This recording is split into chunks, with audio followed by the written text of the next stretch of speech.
Maybe you printed it twice because I have. I can print it, so I don't have this. okay, well, that's what Michelle gave us in there. No, I didn't give me the copy. Okay, I have this that I printed out myself. Okay.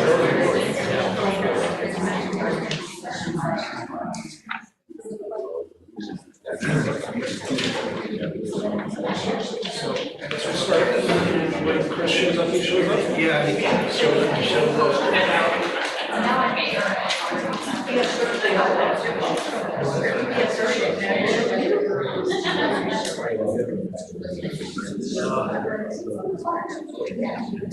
Is she getting closer, do you know?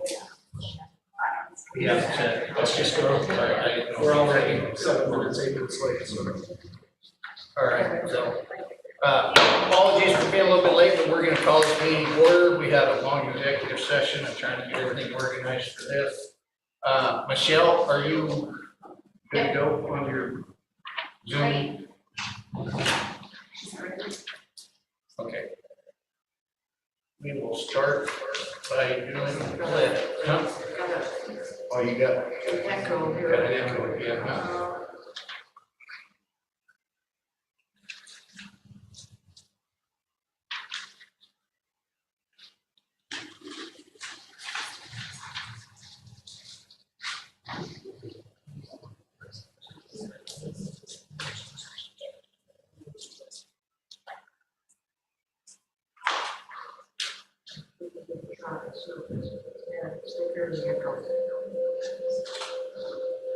Yeah, we're gonna.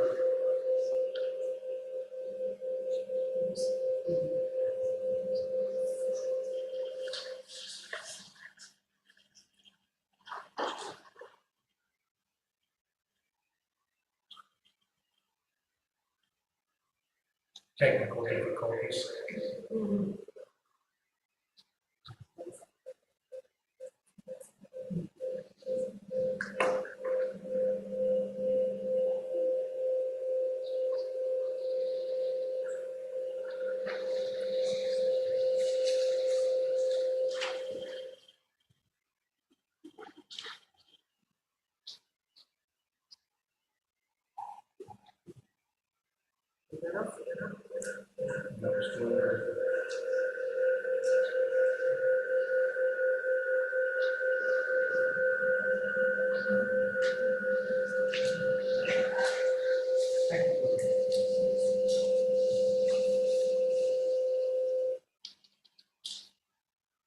Okay, I think we're finished. Got it? I think so. Okay.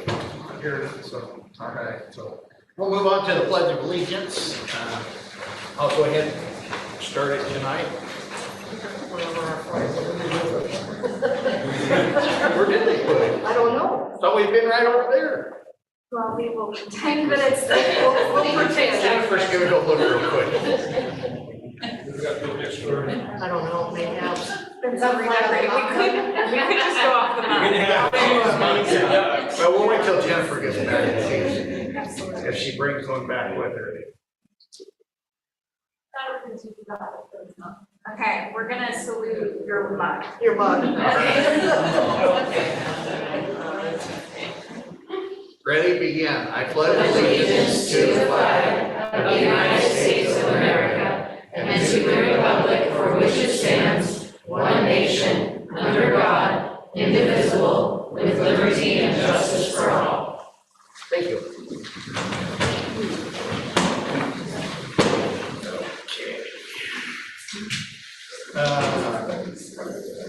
Of the consent agenda. I hear a motion. I move that we approve the consent agenda as outlined in our packet. Second. All those in favor? Opposed? Motion passes 4-0. Okay, request for agenda modifications. I have Here and a this. request. Yes, I request that there is a language change under D6 to change the wording from grievance to complaint, and also that we move that up to the next item in our agenda. So it's E6. So okay. Oh, sorry. I do know my alphabet. E6. Okay. So we will move that up to E number 1A, I guess, or something.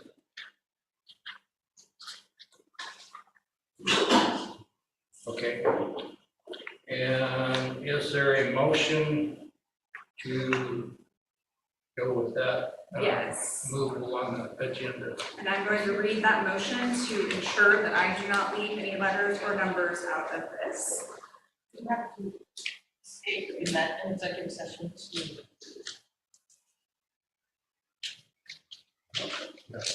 Yes. And this is Just a in motion. reference to the first To do- paragraph to in do our what you- agenda. Okay. And I move to accept the complaint appeal under board policy GBN/JBA-AR and to schedule an additional executive session to continue deliberations under ORS 192.6602B. I second that. Okay, it's been moved and seconded to go with that motion. I'm not gonna try to repeat it all. All those in favor? All those opposed? Motion passes 4-0.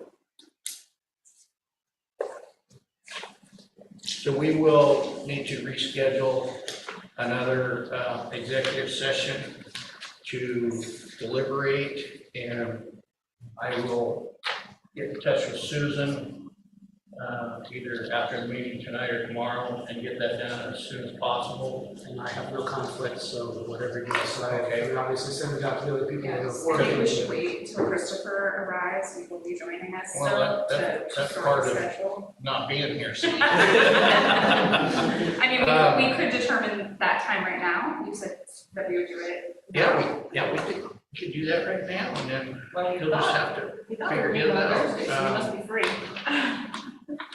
It has to be done in a very specific time frame.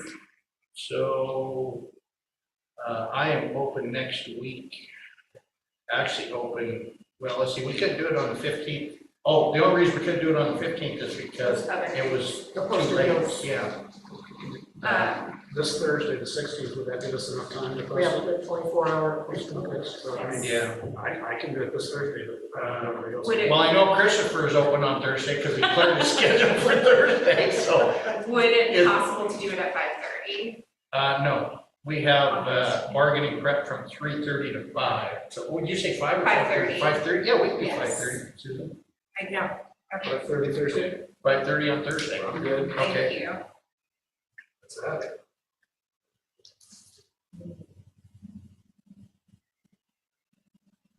All right. And that is on March 16th.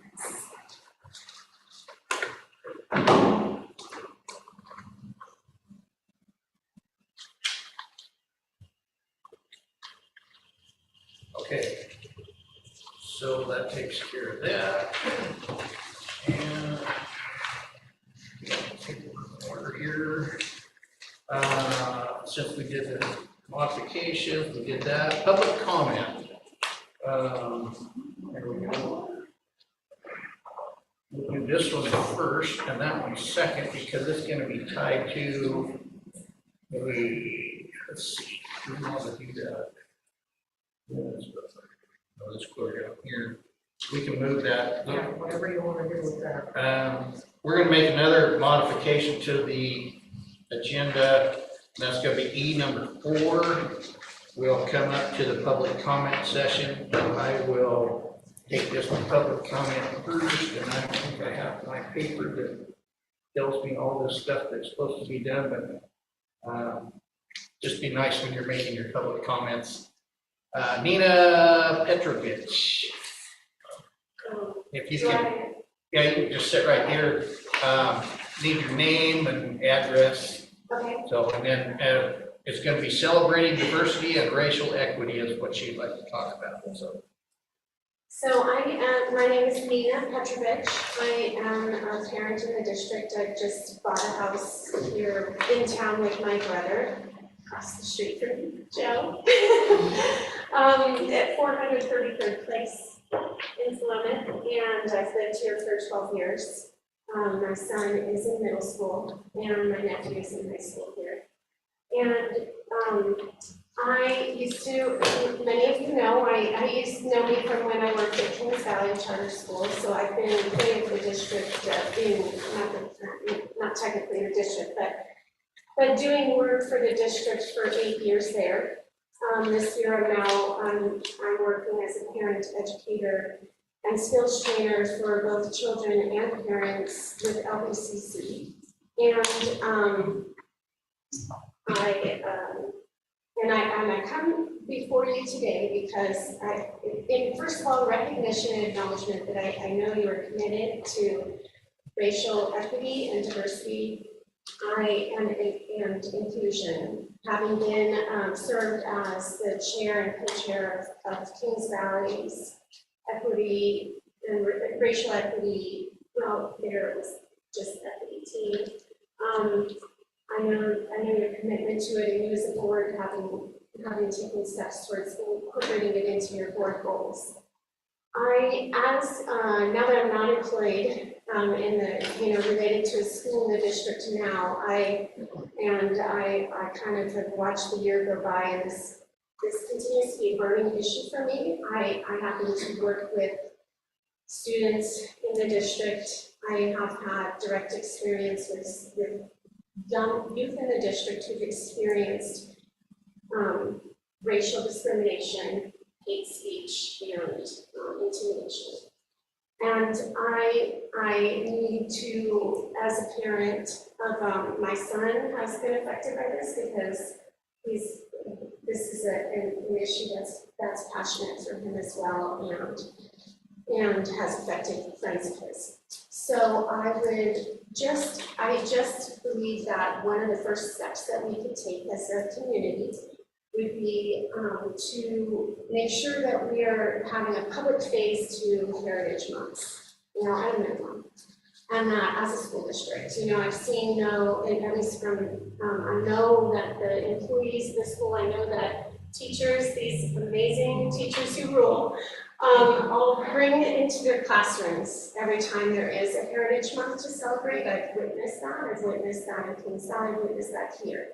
I believe that our schools would benefit our community to make families believe that we are committed and all in, to also have a public face to the discussion and at least honoring, acknowledging, and celebrating Heritage Months. We passed African American History Month with no celebration that I was aware of at least in my kids' schools. And here it is, Women's History Month, and et cetera, et cetera. I also want to come to you with solutions and not just pointing out problems, and let you know that I am completely committed to volunteer my time to help coordinate these efforts. I do know that having worked on a team and working only part-time, not even full-time as a teacher, that how much pressure is on all the staff to make these kinds of extracurricular activities work. And so I would like to offer my time and service to help the effort of kind of a public face to the celebrations. I have served not only in Kings Valley as an equity coordinator, but a diversity coordinator for the National Oceanographic and Atmospheric Administration Coastal Services Center in Charleston, South Carolina, and for the National Association of Counties in Washington, D.C. So I have some experience with this. I also, it's a passion of mine, so I study it regularly. And I kept track of it. I didn't see where I started, but that's so yes, I think I made it clear that I request fiscal efforts to acknowledge Heritage Month. Thank you. For your time. Thank you. If I can interject. Yep. What I'll do is I'll make sure I send you your information about, we have Jason Dorsett scheduled to be able to come share with our team, Fantastic. and I'll let them know that. That's great. I work with them now, so that's wonderful. Okay, we're gonna bounce the agenda just a little bit here.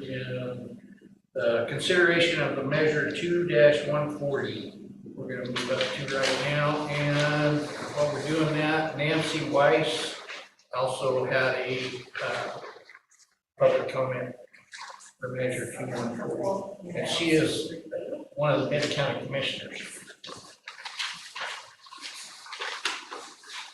2 papers.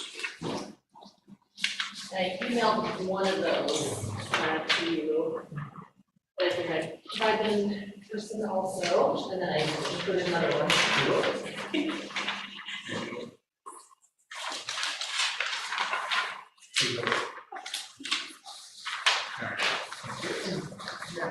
We got Jackson gets one. I think there's 3 people down there.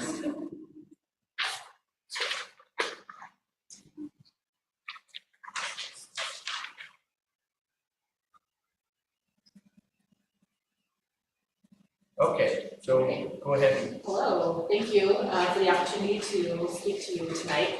I am Nancy Wise, Benton County Commissioner. I'm here tonight with my Political Action Committee hat on. I'm with Citizens for a Better Justice System. So Citizens for a Better Justice System is asking for your endorsement of Benton County Measure 2140. Measure 2140 is shaped by our community.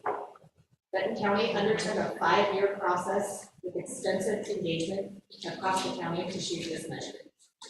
With the help of a diverse advisory committee, we assessed the long-term needs for the health and safety of our community to focus this bond on our most critical needs. We are asking the school board to support Measure 2140 because passage of the bond will benefit youth and families across Benton County. Measure 2140 includes funding for expanded space for the Children and Family Program. The Children and Family Program serves youth and families across Benton County in homes, rural schools, and at the office. Services include mental health treatment, wraparound services, and school-based treatments. Currently, the program rents a small building on 9th Street in Corvallis, which does not have enough capacity. The current wait time is 3 to 4 months for individuals seeking mental health therapy services. So when your child is having a mental health issue, they are told there's a 3 to 4 month wait, which I think is unacceptable. Passing Measure 2140 will provide the funds needed to remodel our current Sunset building and expand the capacity of this program. The new design will be trauma-informed and purpose-built with an eye towards safety and best practices. The remodeled space will also include therapy rooms large enough for entire families, expanded areas for group counseling for children who would be well served in a group therapy setting, and a play therapy space for children. According to the CDC and a 2020 Oregon Student Health Survey, there has been a 60% increase in the rate of suicide among youth 10 to 24 years old. Over the last decade, and 1 out of 4 11th graders reported having mental health needs go unmet in the last year. In addition, Measure 2140 supports the health and safety of the community by creating a new community safety and justice campus to provide jail facilities that meet the needs of the community, including mental health treatment and addiction recovery services, funding for a homeless and housing navigation center to provide access to services and help get people off the streets. It also includes an emergency operations center to ensure first responders can effectively coordinate emergency response to keep us safe in case of a disaster. Measure 2140 will have long-term cost advantages for taxpayers because inaction on these pressing issues will cost more in the long run. By investing in alternatives to jails and emergency rooms and focusing on underlying mental health and addiction conditions, we can save money and reduce the rate of return to the legal system. In addition, we spend about $1.2 to $1.5 million every year to rent jail beds out of county and transport people in custody to those locations. So we would save that money as well. Please join the many community leaders across Benton County to endorse Measure 2140. And if the chair would allow, I'd be happy to take any questions. Oh, I got a couple of questions. Sure. You just said that it helps with the jail, cost of jail. Is the jail isn't in this to 140, or is Yes, the so jail? it's a package. So the total package is a new correctional facility with expanded behavioral Okay, health. all right, Yeah, yeah. So the reason The courthouse and everything is on a separate, yes, Deal. so the bond is part of a larger justice system improvement program. yeah, So phase 1 includes the courthouse and the crisis resource center. Yeah. Those are already funded. okay, The courthouse will be on the campus, and then the crisis center will be in downtown courthouse. okay. So phase 2 is funded by the bond. And, yeah, I'm just gonna throw this out there because I've been in that jail before, but it's on a good side. I would expect I went to the Citizens Academy last fall for the sheriff's office, and we toured the jail. And I'll just be blunt, it's horrid. I mean, it's old, it's horrid, it's just, I don't know how they can house people in there safely. That's what we're asking our employees to go to work to every day as well. Yeah, and I know part of the cost, and I'll just put this out there too. Recently in the snowstorm, they had prisoner transfer over to the east side there, North Court, and they couldn't complete it. They got up by Portland, couldn't complete it, had to turn around and come back. Well, at the same time, there's people at North Court that are being released to come back down here. So not only did they waste that trip to Portland and back and not being able to complete the deal, but those people in North Court, they couldn't hold them, they had to be released. So the county has to pay for a bus ticket to get them down here. They have to pay for a hotel up there. They have to pay for meals. And all of this does not do anything to benefit the people of Benton County. It's just an expense that really doesn't need to be there if we do something like this and build the appropriate jail. So Yes, sir, you are correct. That just happened. 2 nights in a hotel per diem. Yeah, Yep. I know it did. So And in addition, I mean, there is data that shows that when people are able to be housed in their community and have access to their community supports, their family, their loved ones, their friends, they do better. And that the 4 to 5 hour drive is a barrier to go visit your loved one. well, not only that, but you're taking people who could be doing something constructive in the area here. And I think it takes at least 2 people to go up there. You can't go up there by yourself with prisoners. So you're tying up resources of 2 people, paying them and everything, and then the expense of driving that far and back. So it's a drain on everything. So Correct. So we have 2 deputies twice a week yeah, to make that trip. And so when the new correctional facility is built, they will just work there. Yeah. Or for that. so anybody else have questions? I have one question. So you had sent us an email. Yes. To put that out there with more information. I have it pulled up here. One of the things that it said that the cost would be an estimated $142 per year, unless like house assessed value. Yeah. Is that for the entire project or for this piece only? That's just for the bond. Yes, The bond but- piece only. But the entire bond, not just the Correct. cost for, okay, Yeah. thank you. Yeah, and it's 55 cents per 1,000 Yeah. assessed value. That's helpful. I just wanted to make sure that it wasn't only for this component Oh, and then yeah, the other things yeah, were in yeah. addition, so it's for the entire bond measure. Yes. Thank you. Okay. So Because we're bringing that up for me, but is this appropriate now for a motion? Are we discussion? yeah, I can read the resolution if we want to. Just for Print it in the packet. Huh? It's in the packet, yeah. Does anybody want to hear the resolution or what? You do? Okay, I can read it if you want to. Well, Up on the screen. It's less than 1 page. Oh, there it is, right there. There you go, yeah, I can read it if you'd like. Yeah, that's fine. Go ahead and read it real quick. Resolution of support, measure 2-140, bonds for community safety, mental health, and homelessness services and facilities.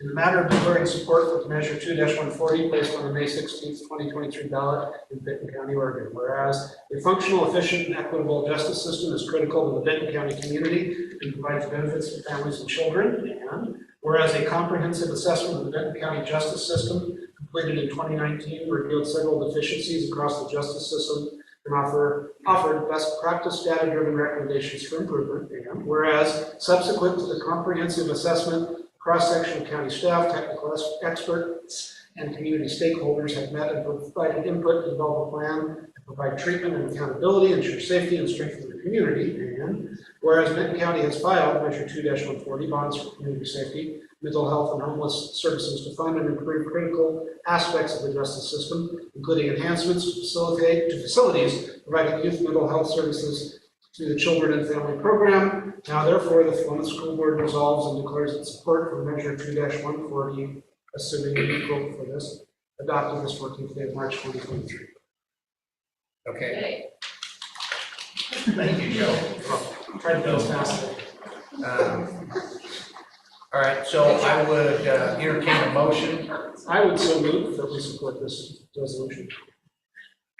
Second. Okay, been moved and second. All those in favor? Motion passes 4-0. May I have you sign, can I get your signature really quick on this? What was that? May I get your signature really quick on this? Why would you want that? You can sign me. Okay. Your name and chair. Okay. Thank you so much, thank you. There you go.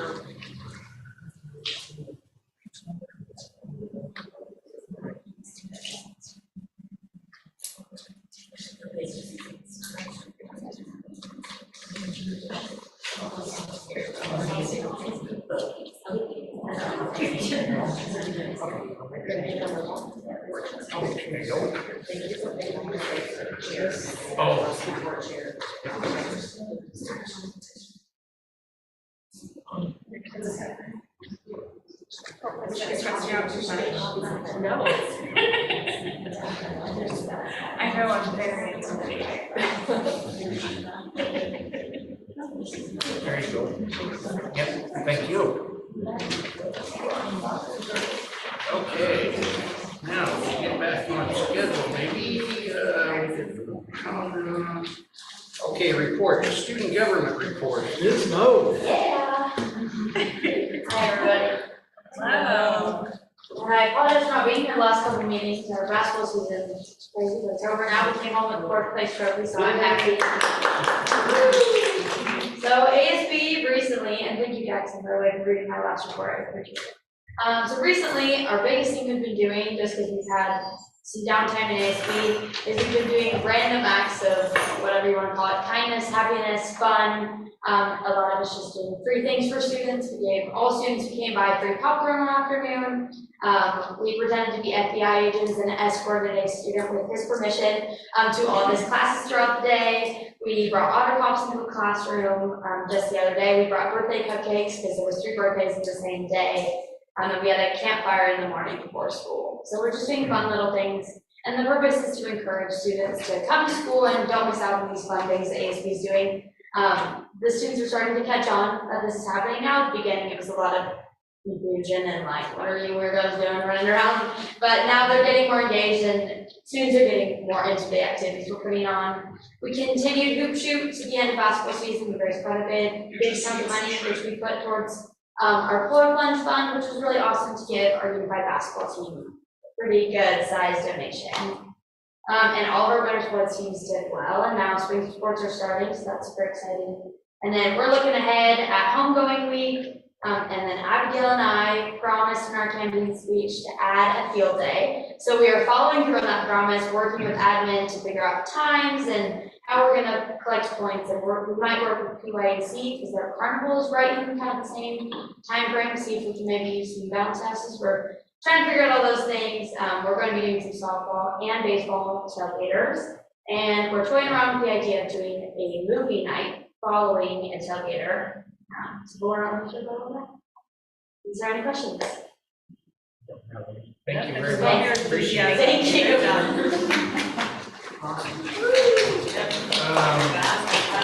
Jim, the auditors? Yep.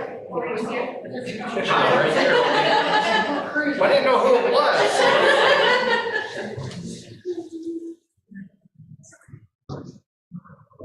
Hey, ready? Yeah. Hi, I'm Corey from Acuity, the district's auditing firm. So I only have a little bit of bad news about the audit this year, tiny bit, that's good. And the rest is all good. good news. So the one issue we had, Oregon makes us look at budget compliance. Do you hold your funds in approved banks that they've approved? Do you have insurance? Did you follow grant compliance rules, that kind of stuff? One of the things also is, did you award public contracts as you were supposed to? So we pulled 3 to look at. 2 big ones that you did perfect on. 1 small one for carpet tiles that just happened to bump up just above the limit, where you could just go buy it, which is $10,000. And I assume that he did actually call and check, he just didn't write it down. And so it's a compliance violation because Oregon requires written documentation. And so he just said, yeah, I don't have it. He was honest with us and it's okay. So if that's all we have, no budget issues, and he did good on the bigger awards, it's an easy tweak to fix that. So we didn't lose a lot of sleep about it, but we do have to, the Oregon rules are black and white. So you either are or you aren't. We did look at SIA, Oregon's requiring that now, and had no issues with it at all, so that was really nice. The first year they let us get away with not looking at it, now they're like, no, you have to look at it. We had 3 journal entries, 2 of them were just normal, run-of-the-mill ones. The property tax adjustment, Benton County doesn't, we have to call Benton County and say, hey, can we have these numbers? And so they wait to generally send it till we're sitting here for field work. So you guys don't, actually we started posting it online. So yeah, so that happens when we get here. And then commodities, ODE is a little laggy in reporting it, so it's normally just a journal entry. Nothing, I always like to talk about what we had for journal entries because you're making decisions for the district based on the financial numbers you get every month. And so it's important to know that what you're getting is accurate. And only a couple of journal entries tells you that it really is. So that's really, really good to know. We did have one issue that slowed us down this year. The software you use is fantastic software. Closing a year in it is a little quirky. And Jennifer had never gotten to do that before. And so she did it like the ESD told her to do. And they forgot to mention that it does a few things funny and she needed a few extra steps. So she was able, so we got her, we're like, something's not right, but we can tell kind of it's in cash and it's in payables and it had to be in closing. And so she was able to solve the problem, which is kudos to her, and to get it fixed. And then we could keep moving on. So I just wanted to congratulate her on being able to calmly solve that problem and figure out what was wrong instead of throwing her hands up, which as a new business manager would be tempting to do. So good job. So from a financial standpoint, budget basis, your overall fund balance increased 1.4 million. The available funds, though, general fund actually went down about 825,000, which you're all painfully aware of, I know. So 1.68 million is what you really had in carryover fund balance that was available for whatever you need to spend it on. Everything else was restricted or it's already been earmarked in capital markets. So. For single audit, you have a federal compliance audit. We had to look at your ESSER funding and at food services. So Corvallis obviously runs your food services, they do a great job. We had a minor tweak in what we wanted Jennifer to look at every month, but not to the level of a finding. And then the ESSER funding, just I want to congratulate you again because we had a lot of issues with it in a lot of our districts. There's a lot of hoops to jump through. Even though it's pretty wide open what they'll let you spend it on, there's hoops. And your staff did a great job of making sure the hoops were jumped through appropriately and that there was documentation to support all of it. So that was really, really good. Made us really happy. So congratulations on that. That's it. I have any questions. You made a comment about journal entries. Yes. Was that because there was more than maybe what is normal, or? So once a year, we, Benton County totals everything up. So, they assess property taxes, but then you get a discount if you pay in full on time. And then there's mistakes they'll make that they'll fix. And, there's all kinds of stuff that happens during the year. They don't communicate all of that to the district. So at the end of the year, they settle that up and they publish what your receivables are at the end of the year. And so we just come in and do an adjustment to make sure that what we're reporting as receivables matches what Benton County says you have for property tax receivables, and then it adjusts the revenue a tiny bit. It's never a big adjustment. Okay. Yeah. No, but it's not something that the district has control over. It's Not really. Okay. Yeah, I have a few business managers that really don't want that journal entry, and so they'll email and say, could you give me this ahead of time? So I can make the adjustment, and we're happy to, but it's one that really is, it's not like we're having to fix a bunch of stuff, which is what is concerning. You know, when I had one that had 27 journal entries this year. We had to fix what felt like everything under the sun. That means that what you're getting to make decisions off of is inaccurate, and that's quite frankly terrifying, right? So, so that's why I like to discuss that, because it helps you know you can rely on what you're getting monthly, and that's important, you know. super. Yeah. Well, with that being said, I would like to congratulate Jennifer on her first month. First year of closing by herself and everything, so. Well, Bill started that year. So, okay. So thank you for your time here. Any questions or anything for? No, I think the only question I had, I raised last month to Kings Valley, which was their amount that was not secured in their bank, which current news, maybe I was questioned. Yeah. They said that they are taking steps to remedy that issue, so. That's good. Yeah, because they don't get the same, because Oregon, the state will cover yours, but they don't get that same protection. Yes. Yeah, so it's important they care. Good concern. Timely concern. Yes. One that I don't want to be right about. Side note, I sit on the ABC House Board, which is, I love to hear that the trauma informed, don't be a big deal, but we have a board member that is a stickler for that, and I got a text the other day. See, this is why. I've never caught you on it. Okay. Thank you for your time. Thank you very much. Thank you. Thank you. Have a good evening. Thank you. All right, number 3, Special Education Advisory Committee. Hello, everyone. My name is Stephanie Brand. I am a parent, and I also serve on SEAC by Jackson. I'm not sure if you know what SEAC is. It's mostly a group of parents, but it can be anyone in the community who would like to come to mostly monthly meetings to see how we can collaborate with our special services in our district in order to provide them with support, and families who engage with special services in our district with support as well. And I'm here today to update you on some exciting things that are happening. One, to invite everyone on the school board and everyone who is listening to an autism resource event that we are hosting in collaboration with Cascade Regional Inclusive Services.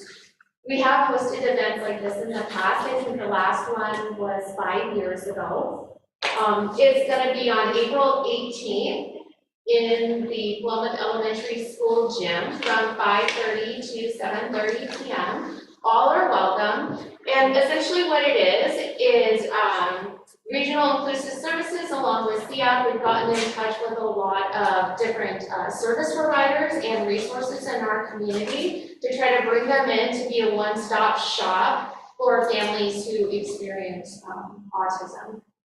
And some of those organizations that are already signed on to come are FACT Oregon, so they provide free services for helping families develop IEPs, as well as rehabilitation and therapy services in our area, and some fun extracurricular activities, for example, Hand in Hand Farm and Horses of Hope that provide horse therapy are going to come.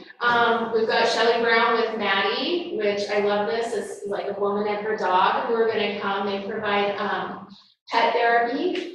And Old Mill Center and Mid Valley STEM CTE Hub. So some art and STEM extracurricular opportunities for people as well.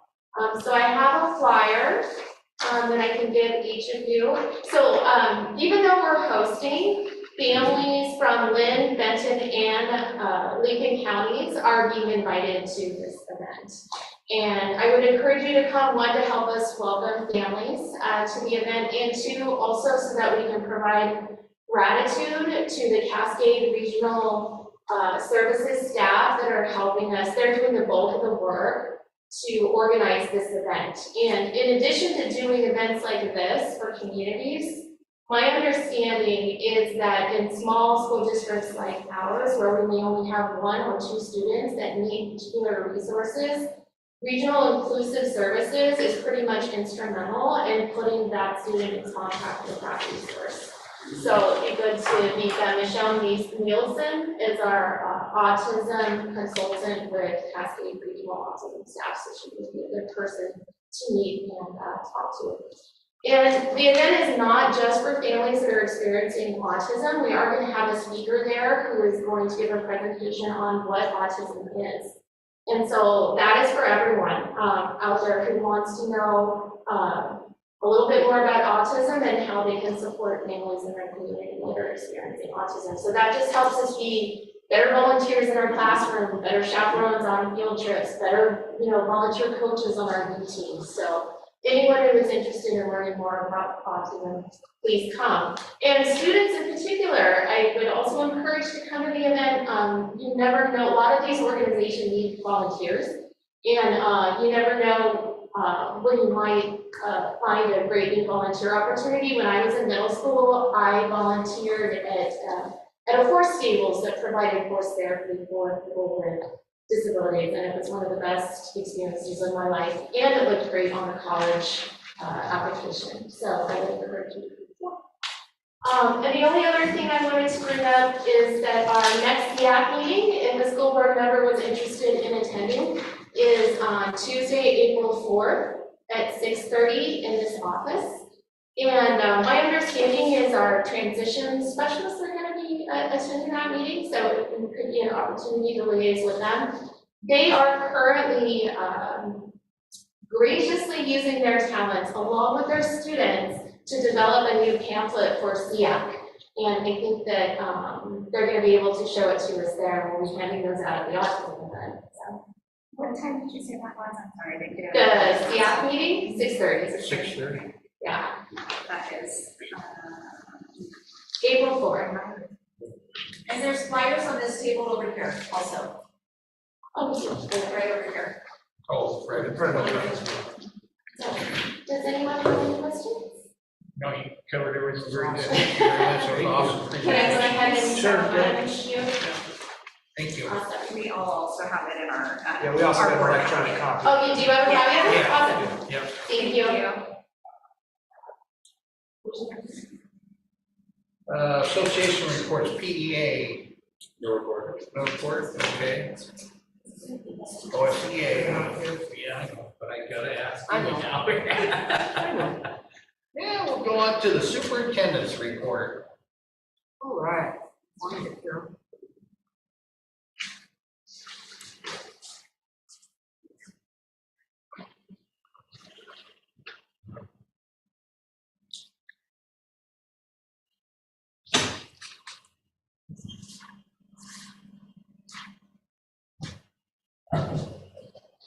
So just, does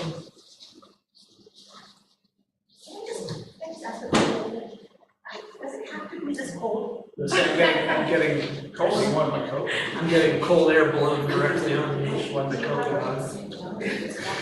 Are you all freezing over there too? The way that air goes in certain pockets, you're getting more. I must be in the warm part. It's good to be awake. Let me see. Okay. You can borrow my coat if you want.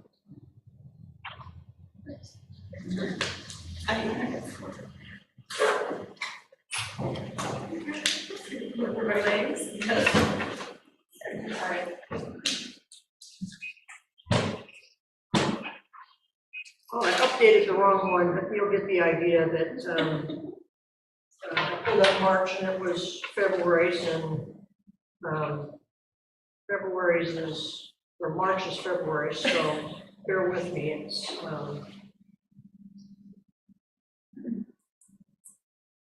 it says February, but it really is March. So just want to echo the congratulations to our high school basketball teams. The boys ended up with a second place finish, the girls ended up with a fourth place finish.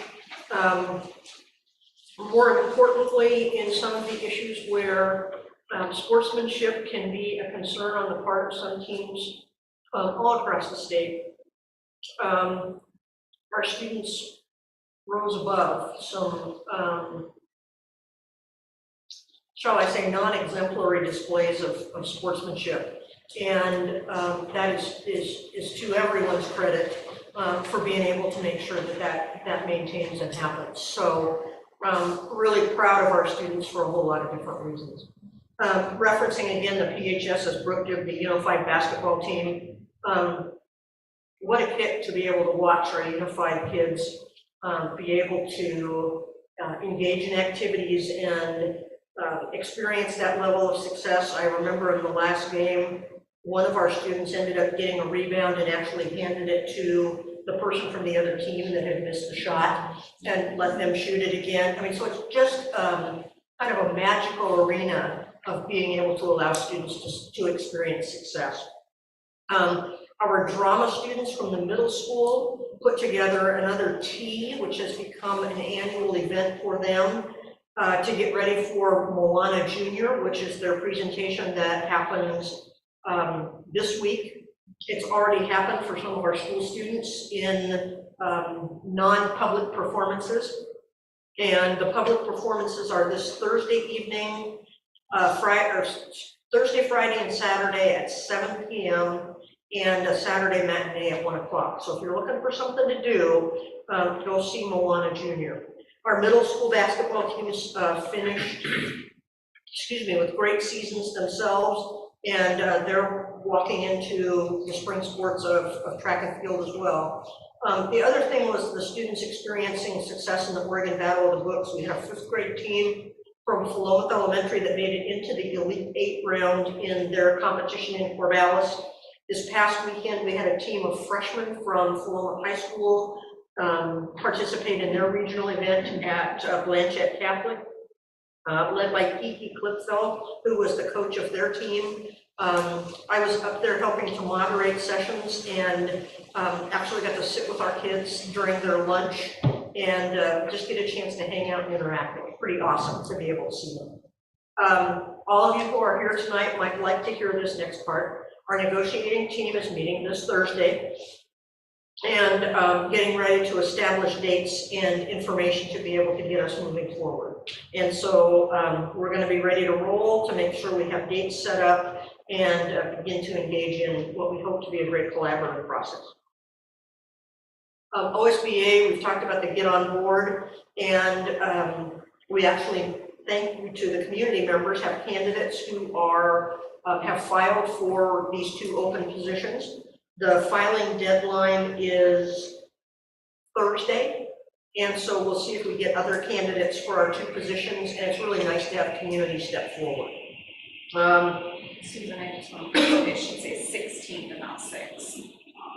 Oh, that was a good date. Our Philomath High School turf project, just wanted to say that people have already started to be able to move forward with fundraising efforts for the softball and baseball fields. And we'll continue to come back and have additional conversation about that with the board and budget committee as well in terms of financial commitments. I want to thank the board for their willingness to be able to extend out for another meeting at the end of March to be able to simply discuss the Aligning for Student Success integrated guidance. When Rick and I met the other day, we talked about March 29th at 6:30 as a possibility for a meeting. If we need to look at shuffling, we can.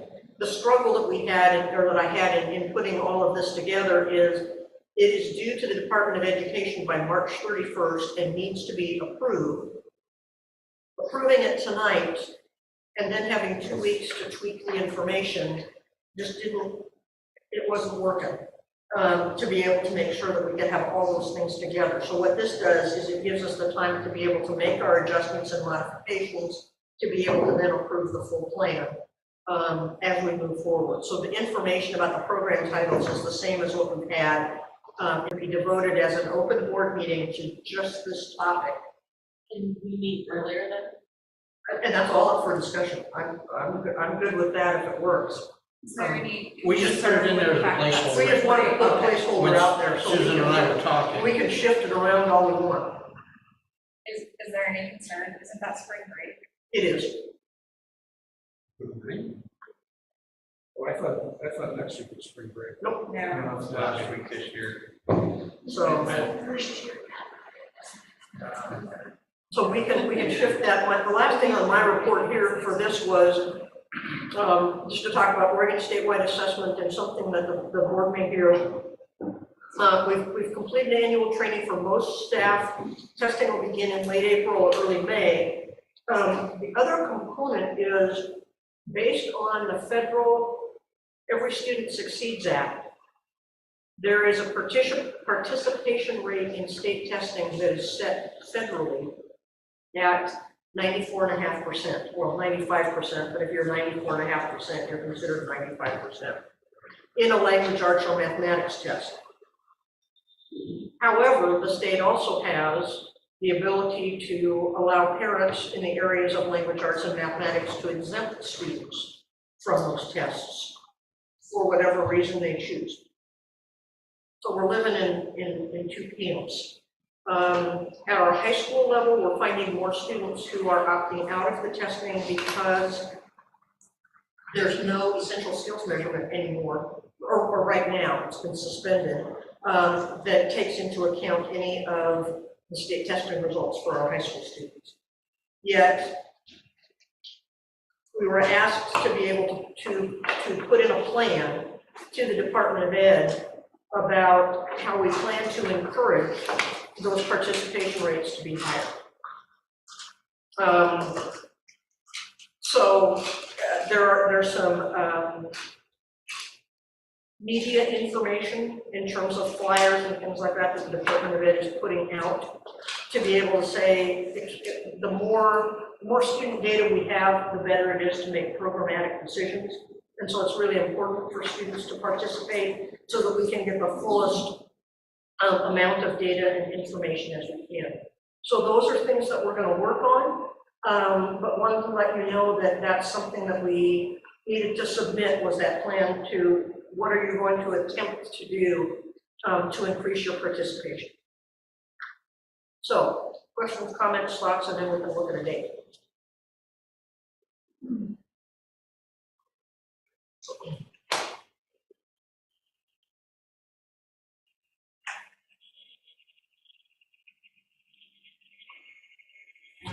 One question, I have a question, is next week too soon, and is the first week in April too late, just because of the spring vacation? April's too late because I have to have to leave on March 31st. By the 31st. That's the 31st, okay. And that's why we talked the other day, Susan and I, and the 29th gives her the most time I mean, I'm fine with to get everything prepared. Yeah, granted, it was spring break, but we didn't know what anybody, if they had plans or whatnot, so. It should be a relatively short meeting. I was hoping we just maybe get right done after work, and otherwise I go home, hang out, wait, come here. It's fine, we just put it in there as a placeholder, and, you know, So whatever. you're saying that date's okay, but you'd rather do 5:30? Yeah. Okay, does that work for you to? The only issue would be Chris, but working in Salem, but I mean, if it has to be the four of us and not Chris, then oh well, I guess. Yeah, I would text him all evening and saying, here's your meeting, here's your next meeting.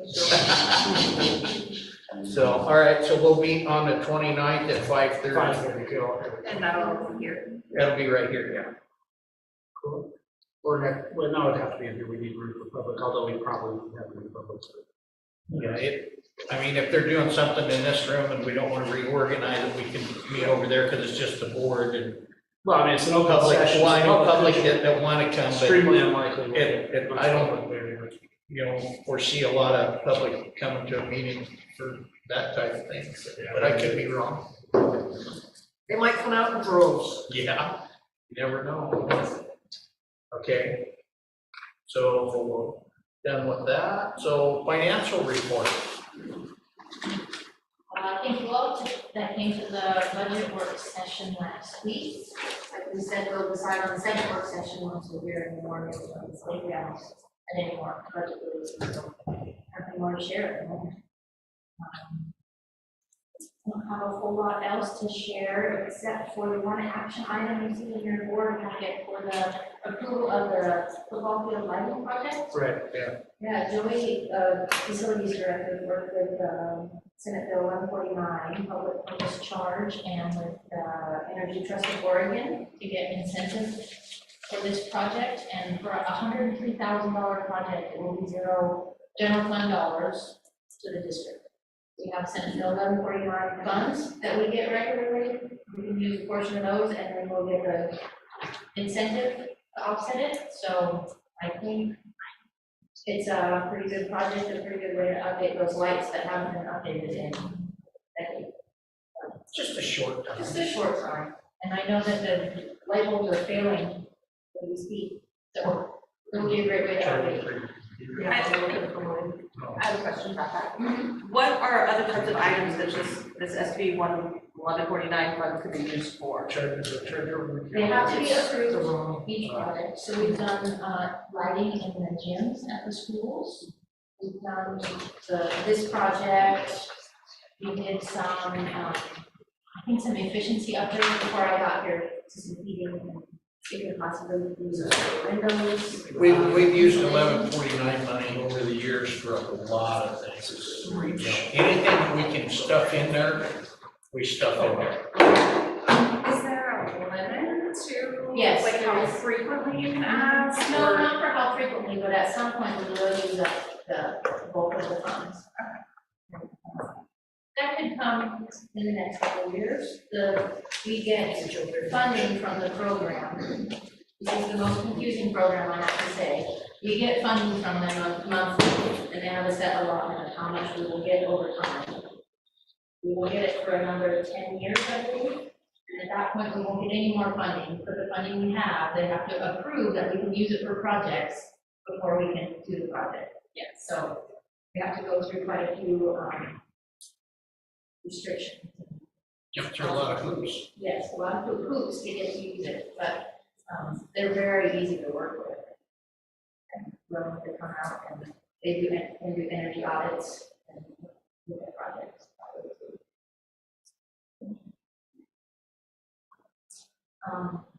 Other than that, it's a long month. Working on budget season and happy to have the audit concluded. Working this year and working into next year, so there's always 3 years for it. And you go forward with things instead of backwards. Yeah. Well, then I would like to move that the board approve that action item is presented. Well, let's wait till we get down. You're talking about the lighting. Is Well, it further in the thing? Yeah, let's just. I just wanted to. You got me in trouble. Nobody's in trouble. My apologies. Okay, That's all right. I'll pause that for later. What we That's all right. really wanted to do was to bring it forward when the board is aware of what we're looking at financially in terms of what the state school fund is not giving us necessarily in terms of roll-up, that we wanted to be very transparent about a football field lighting project that is not related to student learning that we are getting free, in essence, because of some facility-based funds that we have, and so wanted to be very aware. So if there's information that says, well, why did you fix the football field lights, but we can't buy something else? Just want to make sure we're clear. It's not directly related to student learning, but it is related. It is, to student yes, learning. it So is. that's, you know, I just hate to reference it not being related to when it Thank is you. related to, because they use that football field in the evenings for all kinds of different things. And, yeah, so it's all student learning. Yep, thank you. Thank you. No, I'm not. No, it's good. It's all about finding the bucket to Yep. get the money out of. Okay. Any more, Jennifer? No. Okay, thank you very much. Good report. Going on to strategy and discussion of food services. Yes, after a 30-year arrangement and engagement with Corvallis School District Food Services, they are asking to alter the contract for service of what we are doing, altering it pretty significantly. And so the questions right now become, do we take on the whole of food service in our own district, which involves procurement of food, of processing free and reduced meals, the applications, collecting payment from students, processing the reports that are required for food and nutrition, taking care of the acknowledgements that we need to make sure that any menu meets specific guidance requirements for content for meals being able to be planned. When Corvallis gave us this information, right now our contract has them providing meals. They take care of all the processing of the free and reduced applications. They employ the food services staff in our kitchens, everything. And they need to come back into their own at this point in time. And the struggle for us is we've been 30 years without having to deal with that. So we've taken 3 different approaches. We reached out to a company, Sodexo, who is a service, a contract service, to be able to see if they could be a help to us. That is not an option, not a possibility. They said they can't serve us. So then it comes down to what we're looking at right now, and some conversations that we'll have next week again with Corvallis is, are we taking on the whole of the program in its entirety, or are we being able to negotiate some components of this from Corvallis, primarily in the area of a fixed price meal fee, where we would do all the work, collect the money, process all the free and reduced information, and what Corvallis would do is continue to provide a meal, or continue to provide food, and they would take care of any of the USDA reportings to make sure that the meals meet the guidance of what needs to be served for students. We're still in the process of figuring out which that is and doing some negotiations back and forth to be able to figure out what will be best for us. Bottom line, students will eat. Students need to eat. And so some staff from Corvallis have been helpful with providing us with some information about what really is important to us. Not only are we meeting with Corvallis, we're meeting with ODE staff about how to get ourselves started with training and things like that, so that we know we've got bases covered there. We've had consistent meetings with our food service providers and in our kitchens here, and it's interesting that they are Corvallis employees, but they're full food proof. They want to be here. In their setup, Corvallis will continue to guarantee them a job. And so if something doesn't work out here for them, for whatever reason, then it's not like they're losing their jobs. We are already also working with our classified union to be able to take a look at position descriptions, placement on salary schedule, all those kinds of things. And so we're kind of doing multiple things all at the same time, so that if we take on the hiring of staff, we can do that. Or if Corvallis says, you know, we can continue to pay staff members for at least another year, at least we've walked that road on both sides. But we felt like it was time in the decision-making process to be able to say something will be different. We don't know entirely what it will be. But we're going through processes and protocols. It's going to change some things in terms of, people will process foods, free and reduced applications and things differently. We'll have to set up our own scanning process and make sure we have that sorted out. So there may be some bumps along the road, but it's wanting to start making sure that the board is aware that is afoot, and we're costing out to make sure that we're taking care of what we need to. So it was really making the time to put that out on the table of where we are. And what is the timeline for that?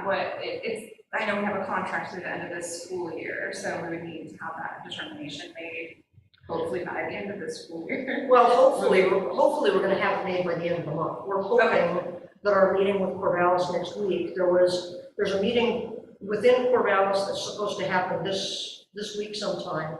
And then Jennifer and I are meeting with them again next Thursday. And so our hope will be that at that point, we will know enough to be able to then bring forward a final agreement if we do some parts with Corvallis or not, and how that plays out.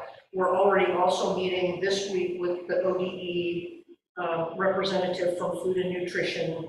I've got a meeting later this week with our classified union to be able to go through beginnings of a memorandum of agreement for food service staff. So I mean, there's all those pieces coming together at the same time because we feel the need to be able to let our families know and also let our staff know, because staff need to know if their salary schedule and their insurance and things like that are going to meet needs for them. One of the things that we've discovered is some of our food service staff members are long-term employees. You know, when you talk about a 30-year agreement, and we've got some people that have worked with the district for a good number of those 30 years, they're pretty well invested in a PERS system, and they don't want to lose that. And for some of them, insurance is a consideration about how Corvallis's insurance may be seen different than ours, things like that. So, you know, we're doing our due diligence to provide them with ample information to make decisions, knowing that if they can really stand alone, if that's what they want, their hearts go forward, that we're going to do the best we can. And then I'm just curious, does this sort of change affect Kings Valley also, or do they have a completely different? No, Kings Valley's got their own arrangement. So, I mean, we've you know, we reached out to the company, to Sodexo. We've taken a look around at what other schools are doing. Albany was using Sodexo. And we had a hunch that Albany's central kitchen was going to be important in an arrangement if they made it with us. Corvallis just hired Albany's kitchen manager into Corvallis, and so that we wonder if that might be part of what took it off the plate for us in terms of the decision there. So you know, we just have to look at where we go and what we do, and the hope is the sooner that we make that decision, the sooner we can move forward. But it's really wanting to let the board know that we're going to do the best we can to pick up something we haven't done for a while. Does ESD have any computer programs to help you with all the reporting that you have to pick up? They don't, but we've got connections with ODE that they'll give us a lot of the reporting information. Corvallis has given us some insight into some possibilities to be able to help us out there too. We've already had a preliminary conversation with the Department of Ed who says we will hold your hand and we'll get you through what you need to get through. Right. Sounds good. Moving on, D2 is a 23-24 draft calendars. We have two draft 1 and draft 2. So do you want to explain the differences between the two? I will, and these are starting to make their way into the schools for conversation. So that we can get input from staff about particular days and models and things like that. So the draft 1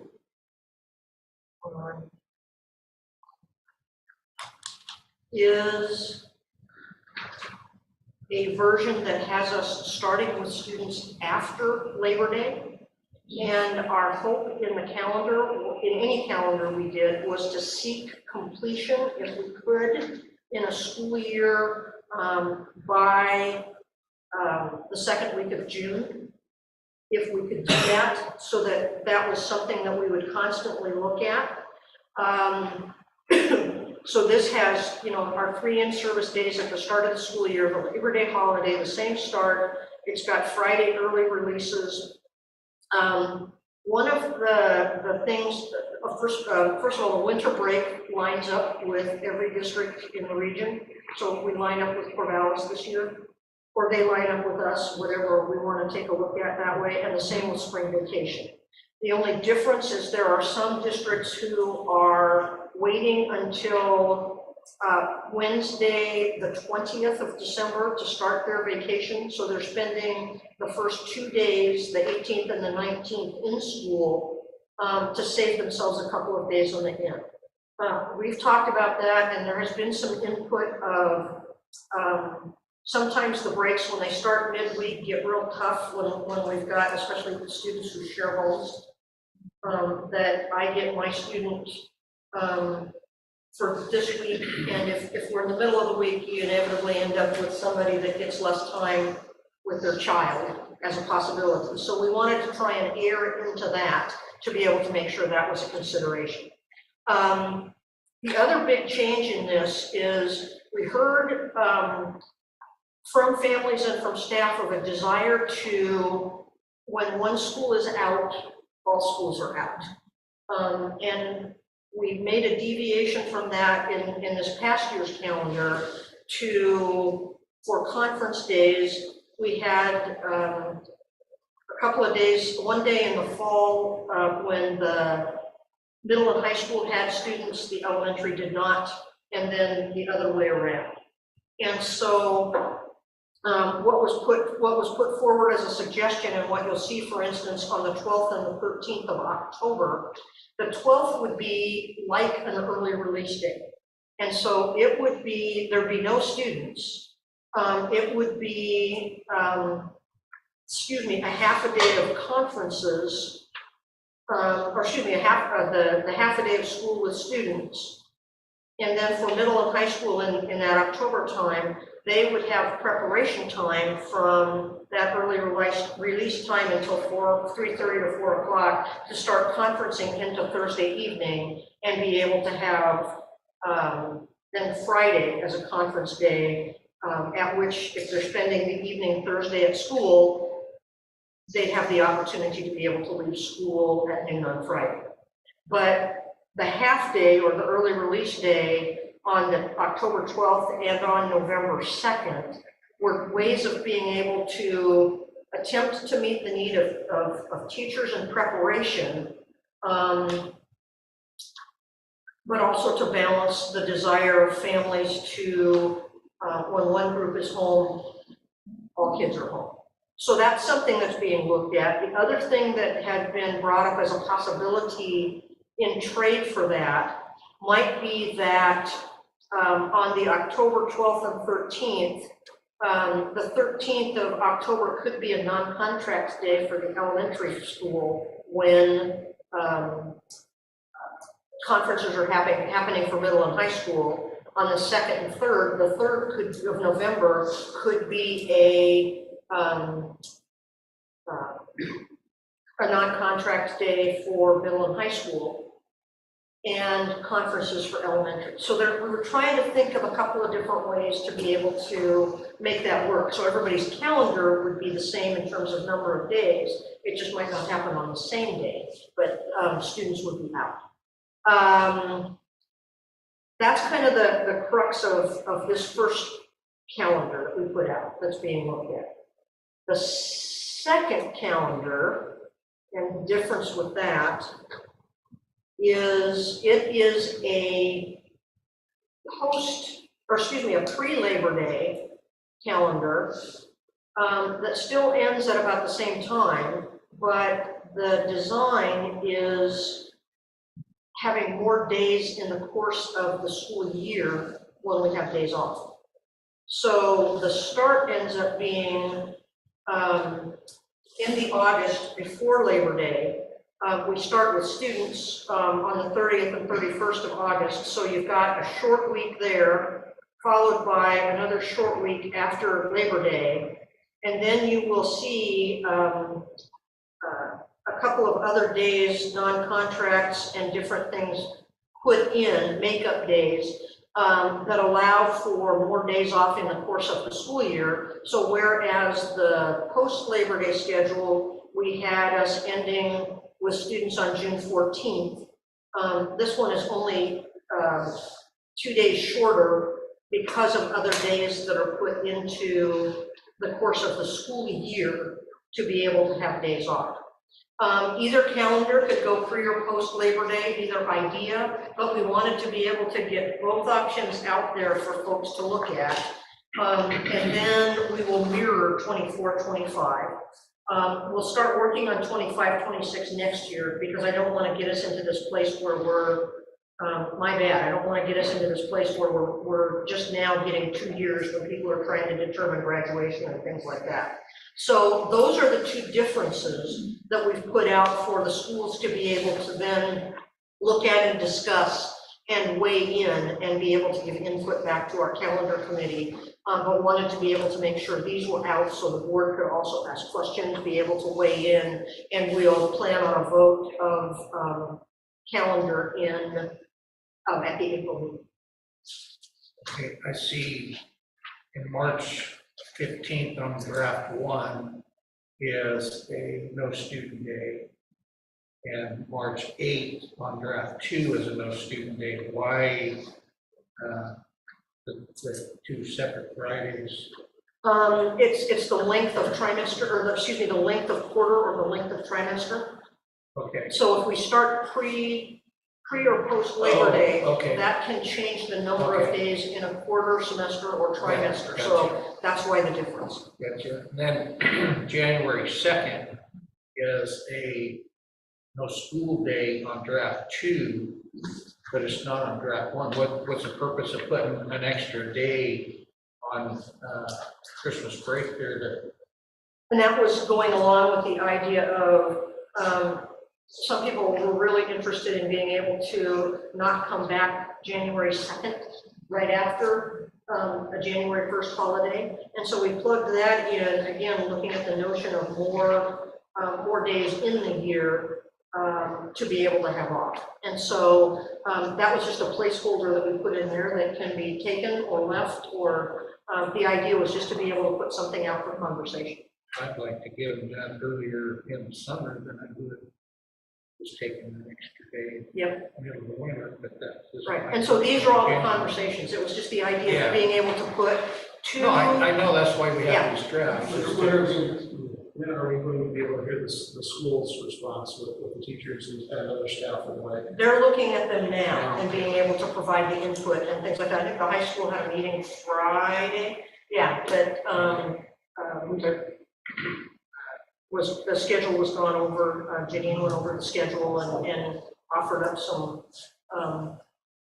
questions, comments, and so all the calendar committee representatives are taking information right now from staff about thoughts, comments. We actually also reached out to parents, and in the reach out to parents, we had 86 responses, and it was about, the comments were, we have things that we need to consider from an education perspective, so we're taking your input to know what you think, but for different reasons, we may have to make a decision that isn't your most popular, simply because of the way we have to do business. And so it was the idea that was, your majority vote isn't gonna necessarily win the day. Most people in that, a strong percentage said they wanted to start after Labor Day. There were a surprising number, I'll have that data too, that said, we really don't care. But there was a higher number that said we want to start post-Labor Day. There was, the other one was the days off, where some people, we had more of a majority that said, if one group's out, we want all groups out. And so those were things we also put out on the table, which gave us the notion of a possible non-contract day or that half day, or some way of trying to be able to think differently about how business is done. So the other thing in comments was, please give us some more days in February, which is why you see the 2 makeup days. February seems to be about the longest month that could ever be. And So that was the reason for some of the additions there. Well, the thing that scares me about February and putting makeup days out early in the year is just like a year like this year where we get a late winter and then we have only one makeup day later in the year. That happened last year also. Yep, and those are It things. does. Before that as Right. well. Those are things that are being talked about to say, how do we get days in February, but at the same time, make sure that we're staying ahead of the inclement weather to be able to put things later. So I'm sure that's on the table as, gee, we'd love to have a day in February, but can we put something out in a different way? So, Yeah. yeah, certainly, At that's least all. they're scheduling makeup days. When I first started teaching, they didn't, we just tacked days on to the end of the year. Yeah, I know that, yeah. I also just want to point out that there's no mention of kindergarten or first grade on these calendars for start dates, and the key, there usually is, Oh, there's okay. not on this one, so I just It want to might make have sure been cut that's on off there. because we got one page, but in your online, there's a second page that has more explanation of the calendar. Yeah, the kinder will look at those first, they'll really start in Oh, the but it doesn't. in a second. mention that. The kinders will start, kinders first will look at doing the assessment Yes, in that first week, and then we'll start students in a second week. But yeah, it's I just agree. usually in the key. Yep, Yeah, Rick already said the concern I was gonna share about the makeup days in Yep. February. yeah, we tossed that around a lot. And I appreciate the concern around, especially working families with having one kid off and not all of the kids off at the same time. It's something we need to always make sure we're keeping in mind. I am the only current board member with kids in the district, and I have the extreme privilege and luxury of working from home, so that does not have an effect on me, but I do think it's very important that we always keep that top of mind with calendar decisions.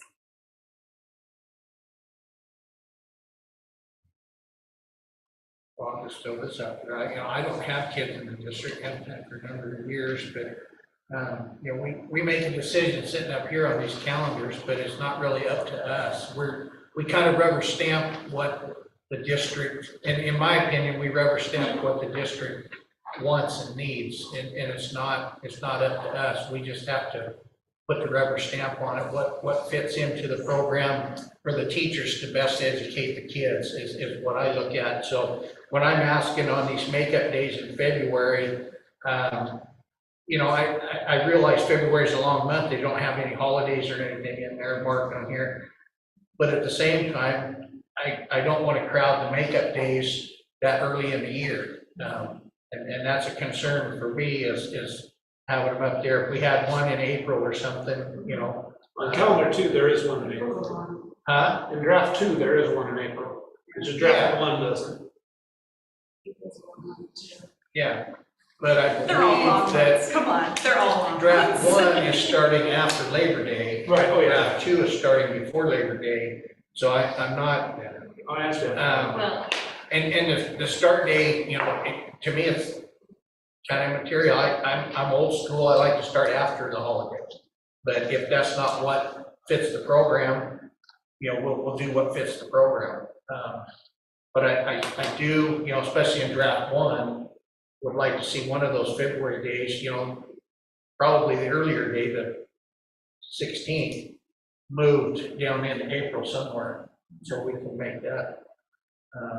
So we have that flexibility there. I anticipate that we're gonna get an amalgamation of, Well, I'm sure, but I'm just putting my perspective. I love on it, so. Well, in draft 2, you could take that holiday or the no school day we have on January 2nd, potentially, Yep. and move that to February as Yep. a no school day, and then move one of your makeup days down. Yeah. later into the year, is a possibility. But I agree. I'm looking for the feedback from the staff as to really how to make a decision, because you live it. So, Well, the staff runs the district. I mean, I guess technically we do. But, we don't have to work those days, so it's up to the staff, whatever best I have fits to work their. all the days too. Huh?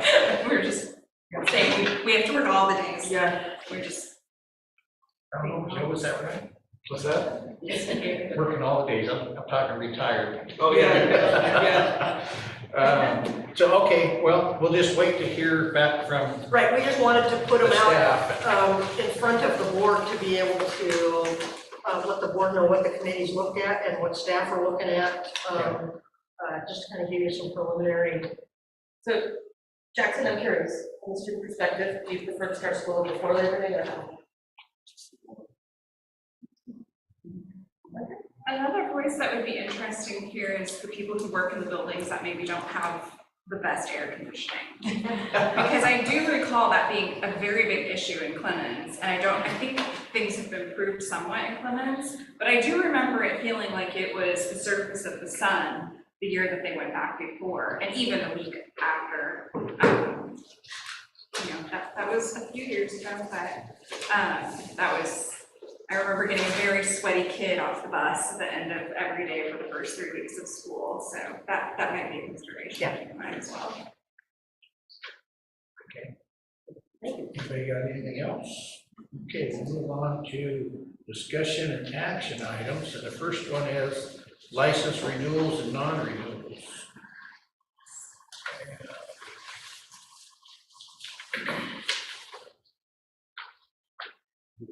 For our motions, or do we need any discussion before? I think we can just go right into the motion of it. Okay, so I would move to renew probationary licensed staff as listed on the renewal document. I will second that. Okay, get to the right spot here. Okay, it's been moved and seconded. All those in favor? Okay, motion passes 4-0, 1 absent. And then I move to extend contracted licensed staff as listed on the renewal document. I will second that. Okay, been moved and seconded. All those in favor? Motion passes 4-0, 1 absent. And then finally, I move to non-renew probationary and temporary licensed staff as listed on the non-renewal document. I will second that. Okay, moved and seconded. All those in favor? Motion passes 4-0 and 1 absent. Congratulations to those completing our own licensed staff. Easement sale, Chapel Drive. Jennifer, you want to own that one? Sure. Thank So you. the county brought forward this proposal for purchasing right away along Chapel Drive to do improvements. When Chapel had a median in the return area outside of the entrance, add sidewalks that will connect the new subdivision just to the east of the middle school to the sidewalks just west of the middle school, the 19th Street. This will improve some drainage work. We've talked to the county a bit and asked for some little more drainage to be added to help with wetland area that's out there. So we don't dam up any water. There's also a price consideration on here of $3,440 to purchase the right of way. We discussed offsetting that price with some work with the county, but we haven't heard back, and it didn't sound like that was a realistic venture when we talked to them at the time. Because this is a purchase of property, we need the board before we move forward with it. This was a part, I'm sorry. No, go ahead. This was a part of when the sewer was put in with the city. The county had said, we are going to be coming to you in the future to be able to look at purchasing this piece for this purpose. And boy, we all learned a lot when they came back to us and said, okay, we're ready. We went, okay. So it took us a little bit to go back in the mindset of saying, okay, what was promised and what did we say we would do? So this has been on the radar for a while. And so, you don't have any issues with this? I mean, does this, okay, no, make sure it's. This is just a little strip of property. Right, I understand. Right next to the county road, Chapel Drive right now, so it has no effect. It's not like the sewer easement that they're gonna, tear up a lot of stuff and whatnot, but this is just a little strip of ground so that they can do their construction work if they need to. They're gonna use a little bit of our property, while they're doing the construction, was my understanding of it, but that's not in the purchase. No, that's, So they're just gonna use that as an easement and then put it back to the condition that it's It's previously. exciting to walk on that gravel shoulder when the logging trucks go by. Hey, you complain about the water trucks? I used to run one of them. I love it. As far as the $3,440, it's not, the district isn't gonna get rich on it, but I think it's a fair, price for what little strip, because we don't use that piece of property. And this was brought to us, I don't think by the county, but it was brought to us by the city as a heads up, a number of years ago when we were talking to easement for their sewer. They just threw it out there that, and nobody knew the dates of when the county was gonna improve Chapel Drive. But it's here on us now, so, I don't know. Being in the conversations, I would suggest that we just go ahead and approve this. Rick was our institutional member. Sure, excellent. I appreciate your feedback and that you work on this because I trust your decision. So are we ready for a motion then? Yep, I entertain a motion. motion that we accept this proposal for easement. I second that. Okay, been moved and seconded. All those in favor? Opposed? The motion passes 4-0 and 1 absent. Okay, 22-23 calendar revision this year. Oh, it's because of snow days? Yep, Yeah. yep, This fun February snow days. crazy. So, what we have, or what the proposal I wanted to put forward with this, and this is assuming that we have no additional inclement weather days. Please. I hope we're done with them. I do too, It's, I don't like 4 AM. I've learned some interesting roads in the area though, that's been fun. So we missed 2 days for inclement weather purposes in this year. The first being February 23rd. We have on the calendar a makeup day that is set for Friday, May 26th. And so the first part of the proposal is that we use May 26th to make up as a student and staff day for the February 23rd. Given that it's a Friday, would that be a half day or short day for professional development, or would it be a full day? It would be a regular professional learning day in the way that we have it set up.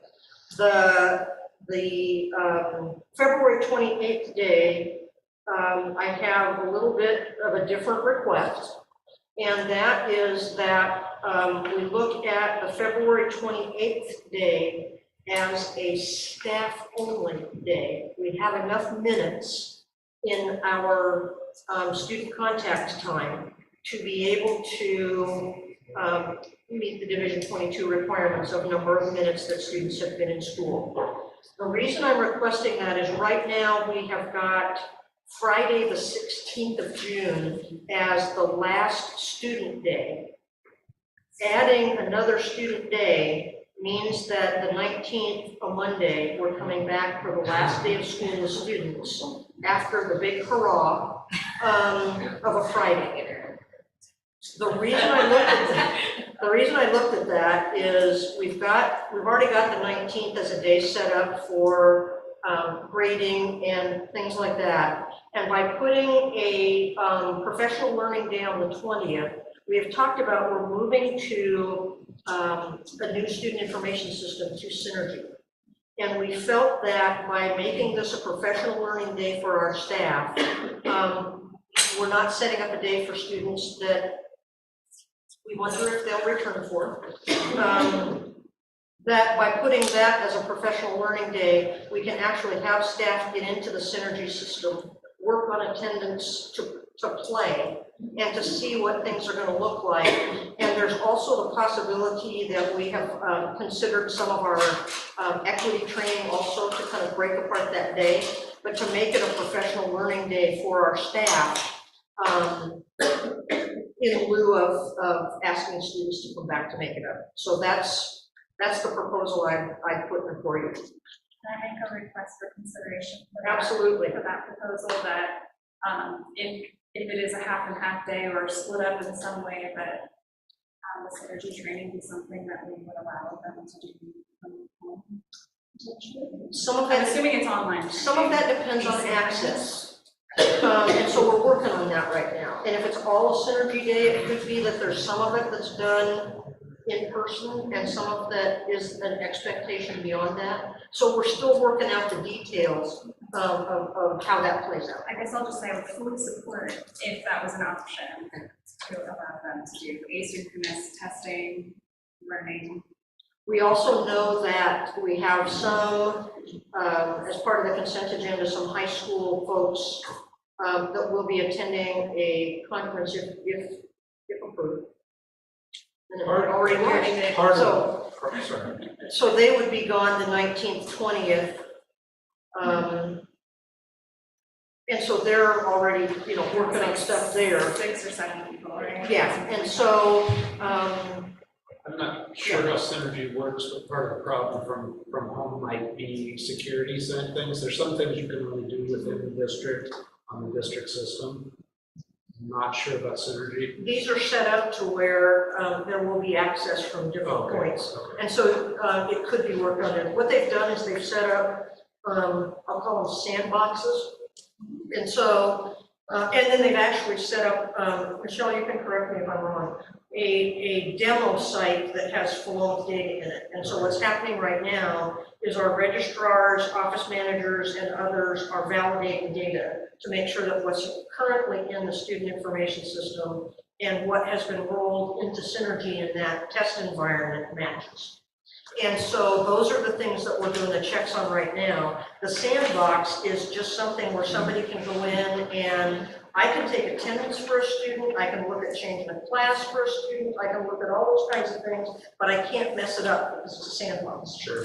And so, and what they do is periodically go in and refresh that and clear out all the stuff that people have done. But the idea of having that is you get the sense for what does a class list look like for me? What does attendance look like for me? If my class schedule is changed, how soon do I see that? Because it's all the same system. It's not, it doesn't have to wait for a 24-hour rollover to be able to have data from enrollment show up in my class. And so it's just being able to have the opportunity to play with that so that it's not something brand new when everybody comes back to school and is trying to get ready that, oh no, I've got to learn this whole new thing.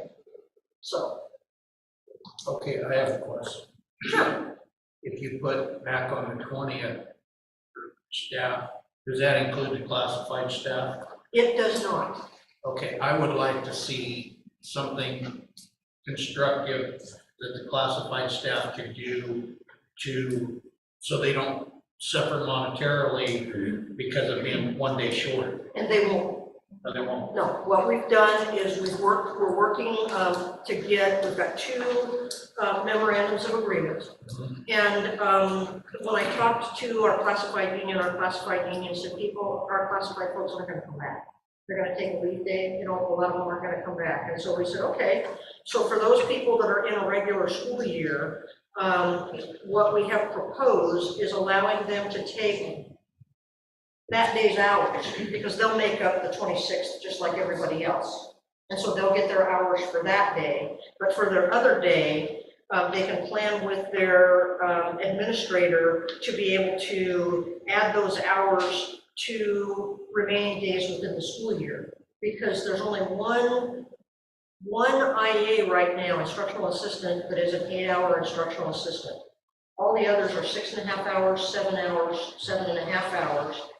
And so what we're saying is, for instance, I know at the elementary school here, a lot of our instructional assistants are working longer days Monday through Thursday and a shorter day Friday.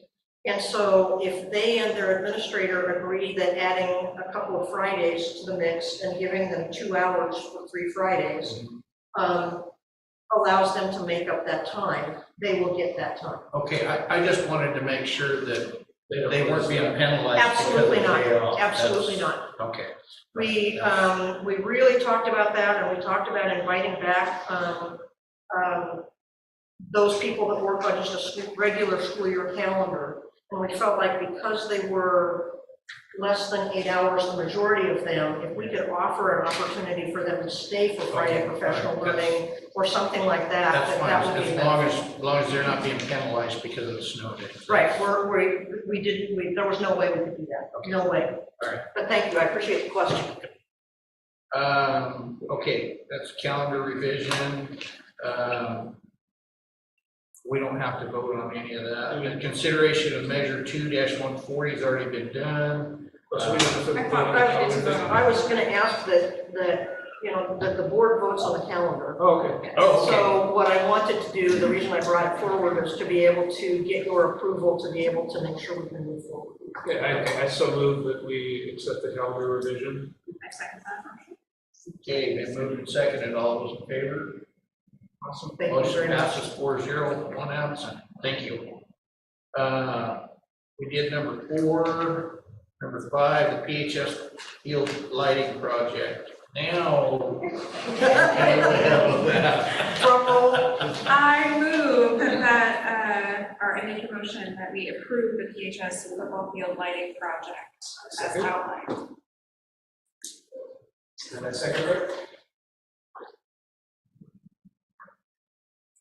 okay, it's been moved and seconded, and is there any more discussion on it?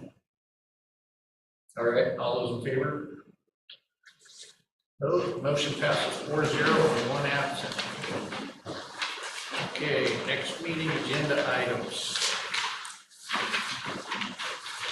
Well, next meeting is Well, let's go April, let's go April, the regular board meeting in April. Agenda is it the typical third Thursday? Yes. Yeah, we're Yes. back on schedule at that point. Yeah, it is. That'll be the 20th. I don't Yep. know. Yeah. We would bring the calendars back for final approval. Yep. Okay. And we'll have food service information. And we'll find out who needs an executive session or not. As we get closer to the time. Yep.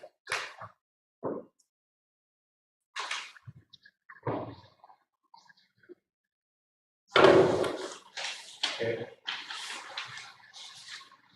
Having that done, we'll move on to number 2, which is board things. I would like to thank Joey, and I'm assuming a lot of work from Jennifer as well, on the hard work to get the funding for that football lighting. It's wonderful that it's not going to cost the district anything, so thanks to both of you for that. And I also, because I am in fact a giant walking nerd, I also wanted to say happy Pie Day to everyone. So hopefully everyone's going to have pie for dinner on this 3/14 day that we are on. There's pie at home waiting for me. There's pie at home waiting for me too, so. I live in the wrong house. But there's Drop on by, I'll bring out a slice of strawberries from the market. Mine is store bought, in all honesty. But it's a blue ribbon pie, which is. I want to thank all of you guys for showing up tonight. It was really nice to actually see faces. Yeah. Also, a big shout out to our Fred team. I follow them on social media. Their Instagram page is super active and they've been involved in so many things, and I love seeing it. Awesome. In addition to our sports teams that did so well, I want to point out that our cheerleaders are actually quite a fantastic group of kids, and led by a coach who has been nominated for Coach of the Year through their organization, and I just wanted to give them a shout out as well, because I think they sort of, even though they're cheering everyone else on, they aren't always up getting the cheers, so. Have band too, you're right, my mistake, I should do that, and I love the band too. Thank you. I think it's safe to say we just have a lot of incredibly successful programs at our schools, and That's they wouldn't happen. mention It wouldn't happen without the people in and outside of this room, of course, so. How often are you able to take the band to the championships and to the competitions? The last time I tried, COVID decided that it would let us, so. Yeah. This is my second time since I've been in the district. I've been in district for 5 years. But I heard Philona showed out en masse, which is awesome. Yeah, and you didn't have to put up with me in my restless leg syndrome on a bus in the middle of the night, accidentally kicking the back seat of the bus driver and scaring everyone half to death. Those overnight hauls on that bus. It was fun. You had fun, come on. I had a great time. I felt bad that I scared everyone half to death. Jackson, do you have anything? Just that I, as always, have been so impressed by the staff of the district and the work they're doing. The district would not function without that. Because we're a people business, and we need the people. Yes. Well, just like that, I'm always right there with all the staff, just from top to bottom. Acknowledge everything they do. And, the special work that Jennifer's done with Joey on the lighting and on the eating up, it's not eating, but it's what county? Yeah, easy challenge, Yeah. the sale. Yeah, the sale. So anyhow, all of that, and then, seeing the staff here at the board meetings, it's nice to see the people on that side of the tables, it's just refreshing to know that you're willing to stay here till the end, and it's We nice. appreciate you to go. What's that? We appreciate the work you guys do. Well, we try to, we try to help out. We don't run this district, everybody else runs it, we just kind of sit up here and go, okay. But yeah, so anyhow, just everybody from top to bottom, the sports programs, the educational programs, if we didn't have the facilities and, everything for the educational programs, to have the education that these kids can get that allows them to participate in the after-school activities, it just wouldn't be there, but it allows them to have that opportunity to play the sports and the after-school programs and whatnot. So we got to hand it just to the staff in general that does a wonderful job with kids. So I'll shut up now. Is there any board requests? I think we're out of here before 9.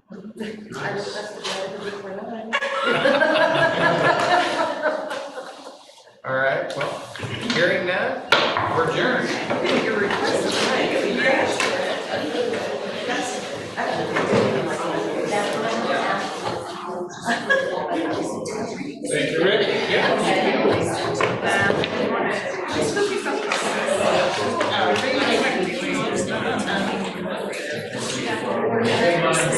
Thanks, Jackson. Bye, Jackson. See you later, Jackson. I'm not meaning anything by another two days. Oh, we know, it's a big, yeah, because you've never had it.